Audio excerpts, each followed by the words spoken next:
I arrived here before dawn yesterday, and at a breakfast meeting, I asked a colleague, someone in the NGO community, how do you feel about the conference? And he said, I feel fine. And something about the look on his face made me think of a story that I first heard 30 years ago in my home state of Tennessee.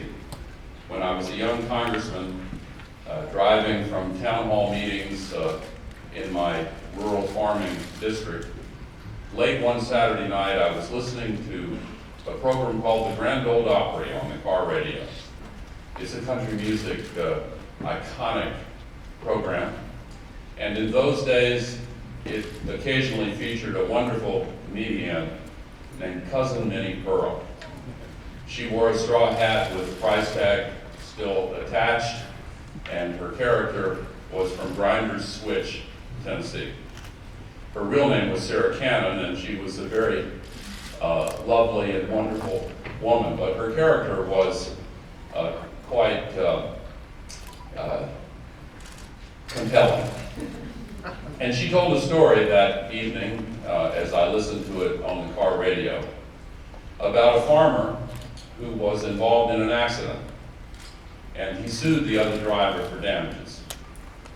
And the other driver hired a lawyer, and this lawyer put the farmer on the witness stand for cross-examination and asked, isn't it true that immediately after this accident you said, I feel fine? And the farmer said, well, it's not that simple. You see, I was taking my cow to town in the back of my truck, and this fellow, and the lawyer said, wait a minute.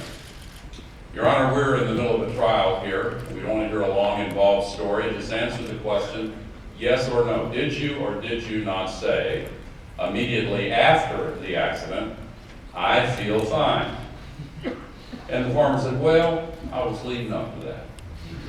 You see, I was taking my cow to town in the back of my truck, and this fella came driving across the center line and ran right into my truck and knocked it over. Threw me out, threw the cow out. I was on one side, the cow was on the other, and the policeman came up, took one look at that cow and said, she is suffering. Pulled out his gun and shot her right between the eyes. And he came around my side of the truck and said, how do you feel? So I said, I feel fine. Now, ladies and gentlemen, the point of that story is the alternative to success here in Copenhagen is unacceptable. And to all those who are feeling all kinds of emotions at this stage in the negotiations, my plea to you is to realize what is at stake and reach a result that will give momentum to this process, make it a success, and set the stage for the completion of a binding international treaty next year. This is the challenge of the next 3 days. This historic gathering is being attended by leaders from almost every nation in the world. Some of them already here, most of them due to arrive in the next 48 hours. But there is one important part of humankind not present and not formally represented at these negotiations. Even though I have no credentials entitling me to speak for them, I would nevertheless like to advocate their interests. They are the generations that will follow us. The decisions made here will powerfully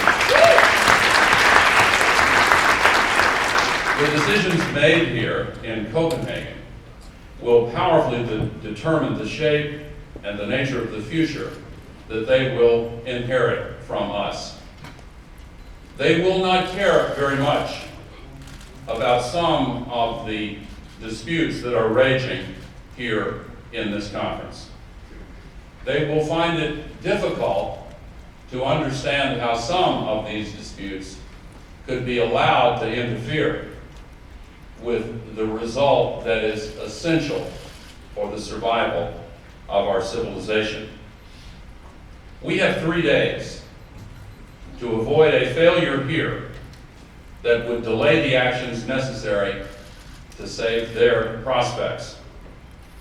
A delay at this point could call into question the viability of this undertaking. We cannot allow Copenhagen to become Doha. More is at stake than many seem to realize. Now that global civilization is interconnected on every continent as never before, we here must reclaim our ability to use the rule of law as an instrument of human redemption. That is our challenge. The future of our civilization is threatened as never before. We do have the means to secure that future. The question we must answer is whether or not we have the political will. Today, we dumped another 90 million tons of global warming pollution into the thin shell of atmosphere surrounding our planet, as if it is an open sewer.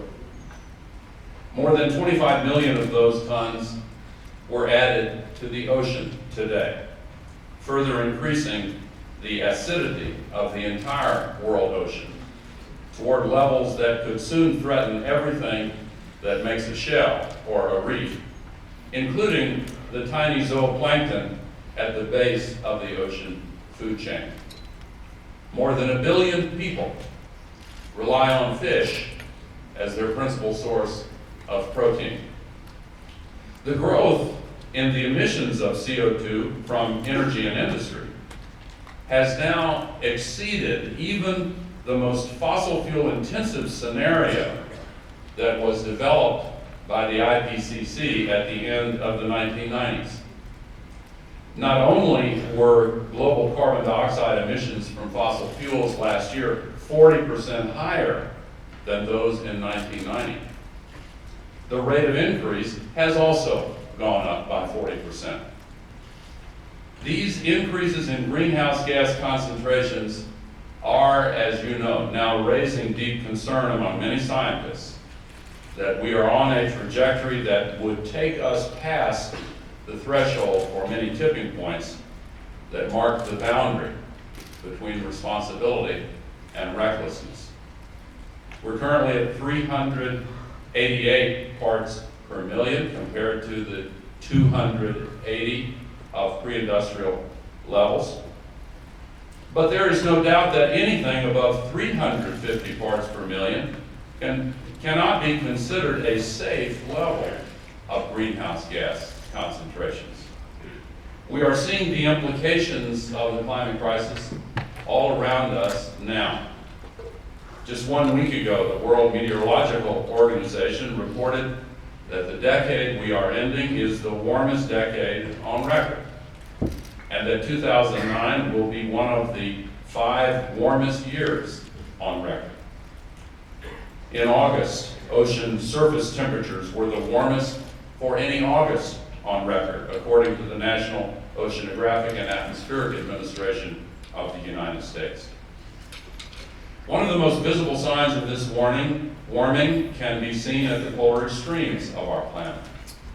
As many of you are well aware, the shrinking of ice sheets in Greenland and West Antarctica is now far exceeding past projections, and in some areas, glaciers are entering a runaway melt mode.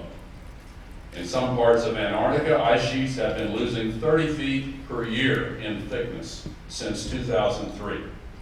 And that rate of decline is 50% higher than it was in the middle of the last decade. The loss of ice from West Antarctica is estimated to have increased by 60% in the decade to 2006, and overall by 140% from the Antarctic Peninsula during the same period. And the study last month found that even the massive East Antarctic ice sheet has been losing mass for the last 3 years.